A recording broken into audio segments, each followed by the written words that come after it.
And it really is, how well are you doing on a year over year basis of growing your top line revenue? So best in class is 20% growth. And so once again, if you go back to the profit side, if you know how much to spend in each of the buckets, such as sales and marketing and innovation, you're going to put yourself in a better position to ensure that you're growing the top line. Welcome to the Agency Profit Podcast, a show dedicated to going deep space on agency operations, which is just as nerdy as it sounds. I'm your host, Marcel Petitpoff. I'm the CEO of Parakeeto, a firm that helps digital and creative agencies measure and improve their profitability. Join me as I interview some of the smartest thought leaders and agency owners in our space and go deep into operations, metrics, and all the other things you need to get right so you can spend less time worrying about operations and more time executing on your vision.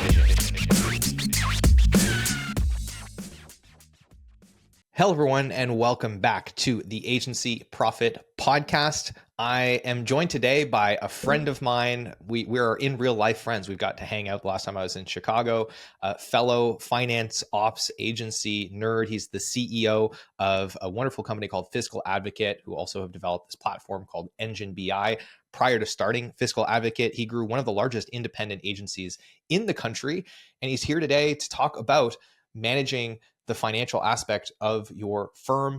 With that, Jon Morris, thank you for making the time to come back on the show today. Real excited to be here, Marcel. Thank you so much for having me. It's always a pleasure to hang out. I feel like we're kindred spirits, and you're one of the few people that I know that deeply understands the financial aspect of the business, as well as what it means to really run a firm, because you're one of the few people that I know that have done both. So why don't we start by, just for those that aren't familiar with you and your background, sort of your story, how you came to start Fiscal Advocate.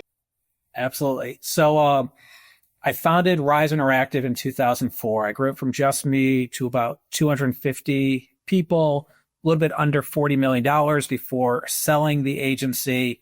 And a lot of the ways that I was able to scale was through my decision-making by utilizing financial data. And in my last 3 years, I had a business coach. I would meet with that coach every 3 months to plan the next quarter. And he kept saying, the insights that you have are so valuable and so different than anything else I've ever seen that you could start a business just selling those insights to other companies. So I stepped down in April 2020, right in the beginning of the pandemic. 3 young daughters at the time, going a little stir crazy. The world shut down. I got to figure out what I'm going to do next. And that message resonated with me that this could be a business within itself. And so Fiscal Advocate was born.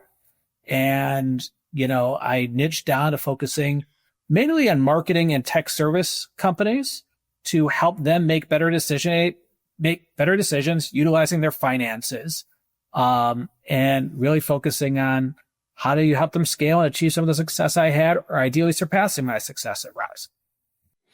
So that led you to building Fiscal Advocate and EngineBI as well. So why don't you, in your own words, just sort of describe what you do and how EngineBI plays into your process for managing the financial side of a business. So when you think of the finance department, there's actually lots of different departments. What we focus on predominantly is what I'll call is bookkeeping, which is like month-end close, invoicing, AR, AP, payroll, etc. And then FP&A, which stands for financial planning and analysis. And that's budgeting and forecasting, cash flow analysis, monthly insights, resource planning, etc. EngineBI is a financial planning and analysis tool. Specifically, it focuses on budgeting and forecasting, benchmarking, and business intelligence. And so the idea is that by having forward-looking analysis, you understand what your budget is between now and the remainder of the year. You can make decisions about what you should be doing with your sales and marketing, what you should be doing with your innovation. Are you over your skis in certain departments? And so that's what EngineBI is. It's really a complement to our service offering to help you manage your finances, to gather that data to make better decisions. Yeah. And so this is where I want to take a second to step back. We need to address the elephant in the room. Some people might be confused. They might be thinking, Jon, Marcel, why are you doing a podcast together? Aren't you guys competitors? Because I think we speak to the same audience largely, and we're both talking about ways to improve visibility into the business, make better decisions, improve profitability. But as you just described, we're kind of doing it from different places, but we have very similar business models in that we both have some tech that we've built to help us do things that there wasn't really any tech to do and make that process more efficient. And so I'd love to take a step back and just kind of share some of the conversations you and I have been having around like, how do we get this across to people, how we're different, how we complement each other, and work on two different sort of sides of the puzzle as it relates to this problem that agencies suffer with. So I'll give you my analysis. You can tell me if I hit it home run in terms of this. Both of us focus on profitability. There are 3 KPIs that Fiscal Advocate focuses on. One of them is profitability. We focus on profitability really across the entire spectrum of the organization. Like, what % do you spend on your executive team? What % do you spend on sales and marketing? What % do you spend on HR? We also go into like your gross margin. And we will tell you if you have a gross margin problem, meaning are you spending too much to deliver for your customers, or are you not spending enough where you might have churn? And we will provide guidance if someone needs help in that area, but our guidance stops at a certain point. Where Parakeeto comes in is they really focus on the profitability of your client-related work. So when you were sitting there trying to figure out, how do I take my gross margin to the next level, and you don't know the answer, that's when you would get Parakeeto involved. They're going to go to a much greater degree in terms of in-depth all the way down to the project level of understanding your profitability and making sure you're not underservicing or overservicing your customers. Is that a good analysis? I think it's directionally accurate, and I'll add a couple of things to it. Right. So my mental model around this has always kind of been that there's sort of a Venn diagram, right? When you think about managing profitability, finance is one side of that Venn diagram. It's absolutely critical. You got to have good financial processes in the business, if nothing else, just to keep you out of jail, keep the IRS off your back, right? But beyond that, to your point, there's a lot of things that need to be done well. All of the accounting, bookkeeping, payroll, of course, but the FP&A is a critical aspect as well. Getting into the cash flow forecasting, the budgeting, the resource planning from a financial perspective. And that's where you guys really shine. And that is an input that is really valuable to us as profitability consultants. But where we come at it is from the other side of the Venn diagram, which is, to your point, the operations side of the business. So it's one thing to do all of this financial analysis and figure out, okay, we have a gross margin problem. Then the next question, where we're going to your point, go pretty deep on that is, well, exactly what is the problem with gross margin? Is it, client project profitability? If it is it pricing? Is it over servicing? Is it a combination of those things? Is it utilization, right? We do forecasting as well, but it's much more related to not the financial side of the business, but more the resources, the hours, the available capacity across different areas of the business. So that other side of the equation, more the ops side, is really where we thrive. And I think what's cool about that is you need both of these pieces in a lot of cases to really maximize the profitability of the business or to have full visibility. And this is where I think there's a nice marriage, a nice overlap between what we each do in terms of how they complement each other. They're sort of extensions of one another, if you will. Couldn't agree more. Perfectly well said. Amazing. So there you go.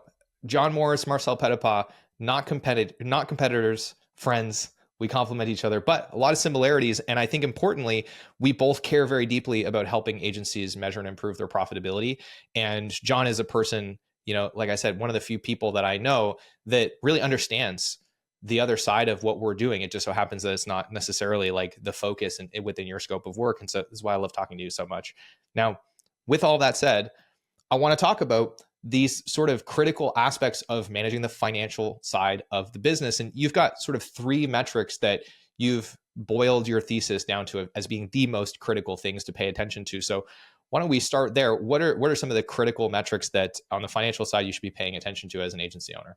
So first, I've asked almost everybody to challenge me to come up with a 4th, and no one's been able to come up with a 4th yet. So I'm still holding on to my 3. Okay. What's the bounty on that? Let's see if I can come up with something. I don't know. We'll figure it out. There'll be some prize if you can add a 4th here. But the first one is how much cash you have relative to monthly overhead. Now, I like to use this example. Microsoft bought LinkedIn for $26.2 billion in an all-cash deal. When you have lots of cash, you have lots of optionality. You get to buy cool stuff. I equate it to going into the drugstore and looking at all the candy bars And most people I know are going to buy the candy bar they want, regardless of price. If they want the king size candy bar, they're going to go buy the king size candy bar. Well, if you have lots of cash, those candy bars can become companies.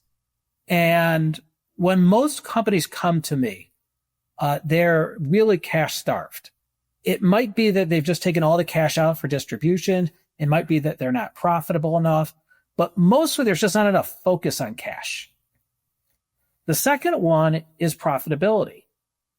Every single element that you spend money on, there is a best practice of how much you should spend in a specific area. There's a number that you should spend in sales and marketing. There's a number you should spend in the finance department. There's a number you should spend in HR. There's a number you should spend to deliver for your customers. And so if you spend the right amount of money in those areas, you should put yourself in a good position to grow.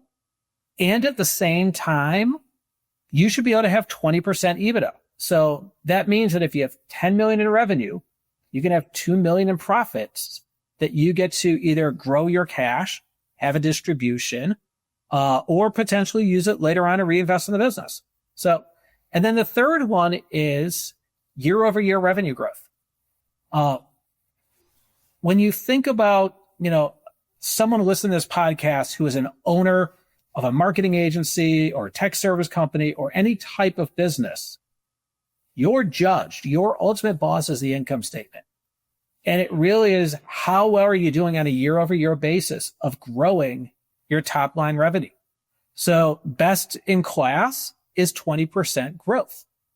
And so once again, if you go back to the profit side, if you know how much to spend in each of the buckets, such as sales and marketing and innovation, you're going to put yourself in a better position to ensure that you're growing the top line.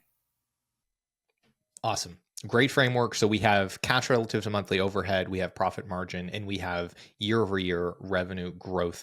I want to double click on all of these if I could and sort of get into some of the weeds and the nuances. So cash relative to monthly overhead, let's start with just, generally speaking, what is the kind of ratio that you like to see there? How many months of cash do you like to have in the business? And at what point does it start to become maybe too much cash in the business? It should get moved outside of the business. How do you think about that ratio?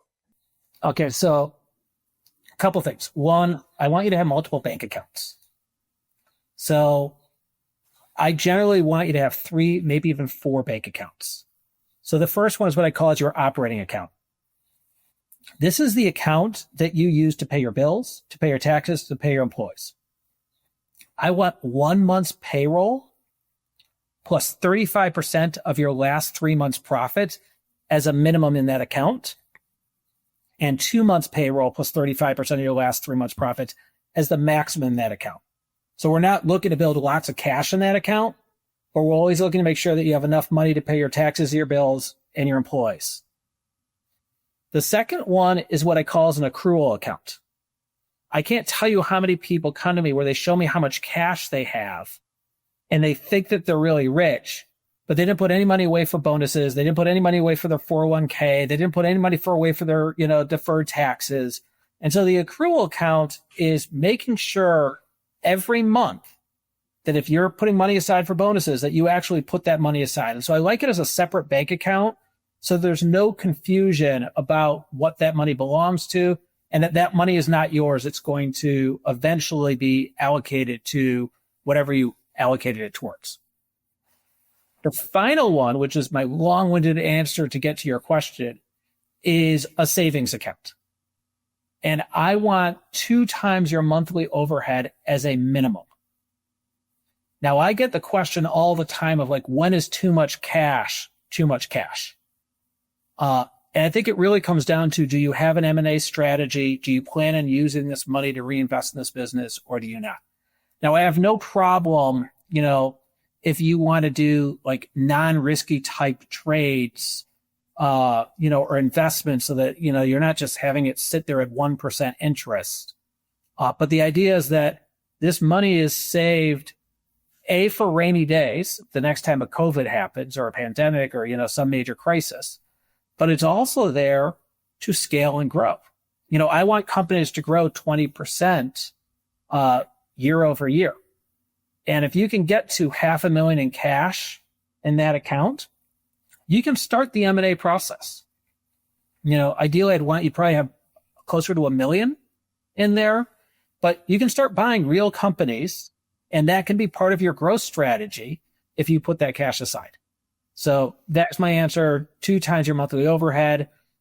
If you are looking to use cash to fuel growth of the business, if you're looking to do M&A, I don't think that there's a dollar amount that is too much, but you can definitely do non-risky investments with that cash.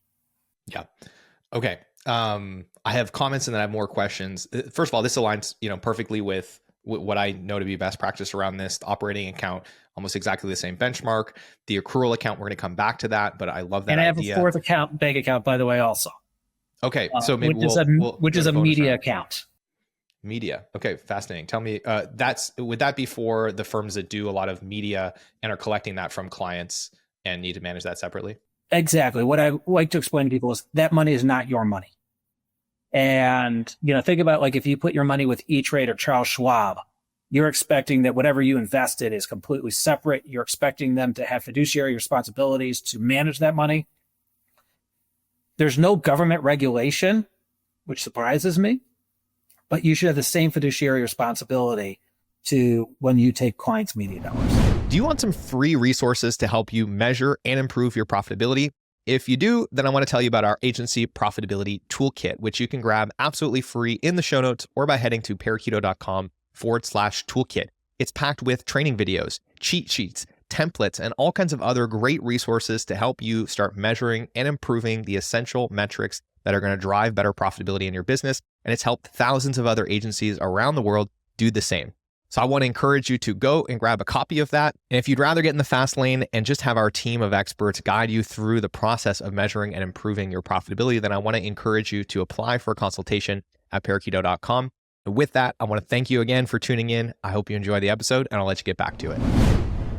And they're not as common, but I think there's other versions of that pass-through expenses where you're collecting money from the client to then pass that through to another vendor. And I think that best practice certainly applies. So that's a good tidbit to add to that. So let's talk about finally the cash reserve, right? I've heard 2 to 6 months is generally the standard range.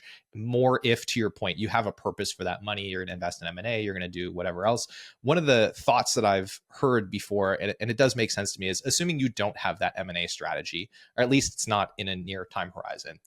The idea of saying, once you get up to 4 or 6 months of cash, take that money out of the business, put it in an investment on the personal side. And the reasoning for that being, what we don't want to do is hang on to employees longer than we need to. So let's say we do have a downturn in the business, whatever. In some cases, having too much cash in the business can make us sloppy. I think having the separation of the savings account from the operating account helps with that. But this is like a forcing function for the owner to actually do a shareholder's loan back to the business if they consciously want to make the decision of, you know what, I'm going to try to ride this out. I'm going to try to retain this talent. I'm going to try to hang on to our building, whatever that thing might be. What's your take on that sort of mental model for managing cash outside the context of sort of like a deliberate reinvestment plan? I think that my personal feeling is that you just need to make sure that you constantly have the right discipline. If there's only so much money you should be spending in each bucket. And if you are disciplined and you look at your income statement and you're like, hey, I'm only supposed to spend this much on my HR department and I'm spending more than I need, and you keep that discipline, my answer is, I want you to have an M&A strategy. Like, I don't want you to sit there and tie one hand behind your back. Like, you can get so much more scale so much faster if you build cash. So I will say this. Someone once came to me and said, I'm a $5 million company. My goal is to grow to 6 million and increase my EBITDA from 20% to 25%. And I never want to be bigger. In that scenario, I would agree with everything you just said. They're not looking to go to a $10 million company and then a $20 million company. They want a lifestyle business. But if you're not a lifestyle business, if you are a $10 million company and you've plateaued and you don't know how to get to 20 million, let's start growing your cash, because M&A could be a really good method for you to get there. And so that's kind of my thought process. That's a great answer. And I like that you brought it back to discipline on the P&L, right? It's like you'll know that you're overspending, and you'll know that that's been happening if you have discipline there and you hold yourself to those budgets. Now there's one more thing I want to double click on, which is the accrual account. You mentioned one sort of trap, cash trap, which is these deferred expenses. One thing that we haven't touched on, which is more material for some firms than others, is sort of the illusion of cash because of their payment terms. This is particularly sometimes a challenge for project-based firms where they might have, in some cases, hundreds of thousands or millions of dollars worth of cash that they have not actually earned yet, sitting in their bank account, which can create this illusion of being cash rich. How does that play into this strategy? So, and I'm guessing you do it the same way. I do everything on an accrual basis. So I don't recognize, like you might have the cash, but I don't recognize the revenue until we actually do the work. And so if you get, let's just say, use your example, you get $100,000 up front, but it's 10 months at $10K a month. I want to make sure that very similar from the accrual side, that you do not have an overconfidence in that 100K, because you're not getting any more money for the next 9 months. So there are two different types of cash flow analysis I do. There's 13-week cash flow analysis, and there's monthly cash flow analysis. So I do your books on an accrual basis, but when you do your cash flow analysis, the monthly cash flow analysis is really designed for two purposes. The first is to make sure that you're not going to be surprised 7 months down the road that you have a cash problem. So if every month you update the next 12 months, you know that you're not going to have any issues. And if you see that happening, that upfront payment will make itself abundantly clear. Oh yeah, I'm not getting any more cash. That's why it's a big dip. The second problem is I want people to grow their cash. And so if you start putting in the distributions and you start putting in what people are using it for, you can start seeing if you're going to start reaching your cash targets. And so those are the two reasons why I do the monthly cash flow analysis. The 13-week cash flow analysis is for cash distressed companies. The idea is that every week it is a rolling 13-week analysis of how much cash is coming in by week and how much cash is going out by week. So if you got that massive payment, but nothing's coming in, same deal. You might see, oh my God, in 6 weeks, I got a cash problem. I better slow down my payables, or I might start calling people to get my cash to come in quicker, but those are kind of how I balance those two things. Yeah. Good answer. Okay. We've talked about cash relative to overheads being one kind of key metric. I think the general idea here is, assuming you want growth, the more cash, the better. The more months of cash you have in reserve, the better off you are. Of course, with the caveat of paying attention to your actual cash flow forecast and your accrual books, and understanding the difference between the cash that's in your bank account and the cash that you've earned and that's actually yours. With that, we'll move on to profit margin. And let's dig into that a little bit more. So you mentioned 20% is sort of the bottom line goal. That aligns perfectly with what we like to see as well. Of course, more is better if you can accomplish it. And you also mentioned, I think importantly there, I'll challenge you on the more is better in a second. Sure. Okay. Well, let's dig into that. So then the next thing that you mentioned was that there's benchmarks, right? There's some fairly standard targets that we like to see in terms of how much is being spent on different areas of the business. So what are those at a high level? So at a high level, 50%, I'm going to try to use I think you call it service delivery or cost delivery. Like, what's the word you use for delivering for your customers? So we refer to that as delivery expenses. Delivery expenses. So you get 50% for delivery expenses. You get 30% for non-delivery expenses, which I break up into 3 buckets: sales and marketing, operations and finance. Now, operations, I'm going to change to administration so that I don't confuse people, but administration is HR, legal, corporate IT, and general administrative expenses. Your finance department, then your executive team, and then R&D, I actually try to capitalize as opposed to treat it as an expense, but that is another area where cash will be going out the door. But you get 30% for the first three buckets. I like to use 5% of your cash to grow and invest in R&D. And that gets you 20% EBITDA, but then you use 5% of that cash to invest in R&D. Yeah. Nice. Okay, perfect alignment in terms of our targets. Now, let's get to the last piece, which is year-over-year growth. And I guess this is where we get into the question of, is more profit better?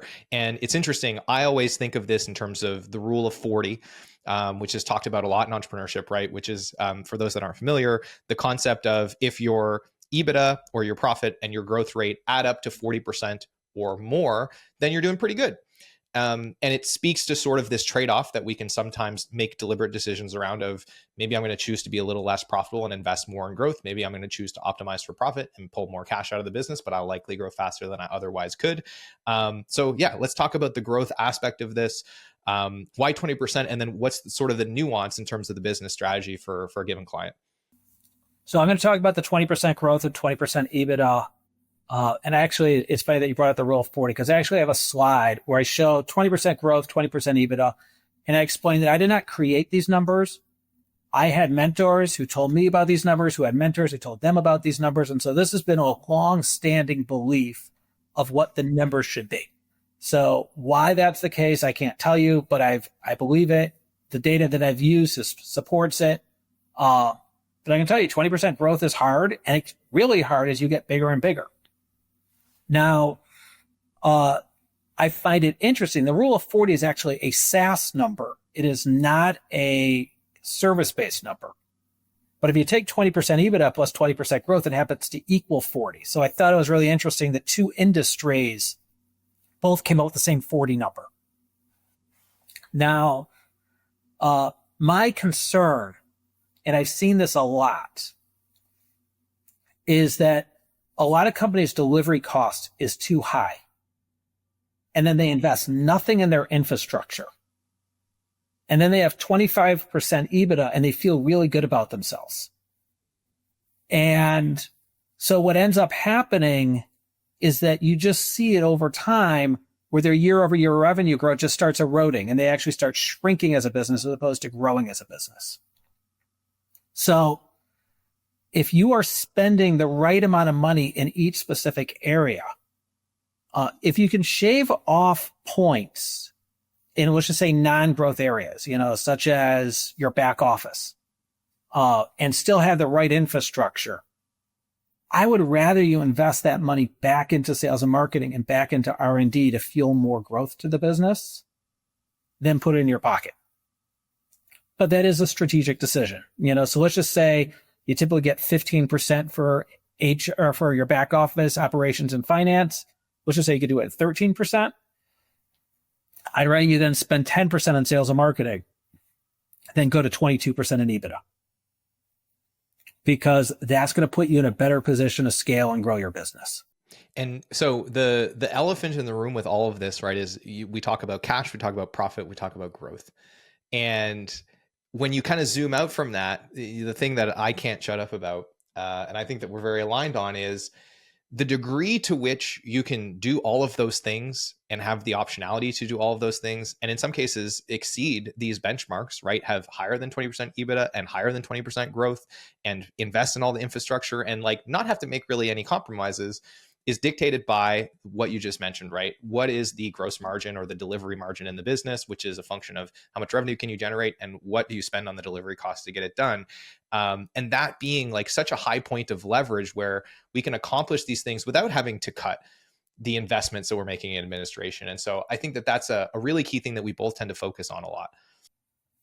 I explain to everybody that is by far the most important metric. And by the way, I don't know if it's the same with you.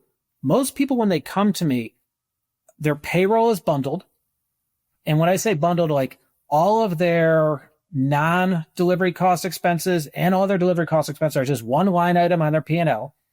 And it takes a lot of time to break it out and move everybody into specific buckets. They don't necessarily know their lines of business yet. You have to help them think about what their lines of business are. And so they don't know what their gross margin is. And so it is by far the most important number, because I'm just going to use the $10 million company example. If it costs you $5 million to service your customers, that means you have $5 million to reinvest back in the business or put in your pocket. If it costs you $7 million to deliver for your customers, that means you only have $3 million to invest back in the business or put in your pocket. So imagine two exact identical agencies, exact same size, $10 million, and one every single year delivers at $5 million, and one every single year delivers at $7 million. The company that delivers at $5 million has a massive advantage to invest in innovation, to invest in sales and marketing, and that compounds over time. And so you're really doing yourself a disservice if you're not investing in this knowledge and making it your core focus. Yeah. Now, I want to double click on the thing that you just spoke of, because I think it's so important. Very, very few firms that either of us speak to, when we go look at the instrumentation, the data that they have access to, almost none of them can see their gross margin or delivery margin, as we call it. And it's for exactly the reason that you mentioned. Traditional bookkeeping is generally classifying things based on some objective classification. Is this payroll? It goes in payroll. Is this software? It goes in software. And what's required, I think the nuance here is the reason that most bookkeeping firms won't go down this path or won't do it or won't be good at doing it is because it's a very different way of thinking, right? This is what we're talking about, measuring gross margin or delivery margin this way. It starts to get into what I would describe as management accounting, because it's no longer a very simple binary question of, is this payroll or not? The question behind every transaction in the business now needs to go through the filter of, what is the purpose of this transaction? What function does it serve in the business? And that is a significant increase in the level of judgment and understanding of the business that's required.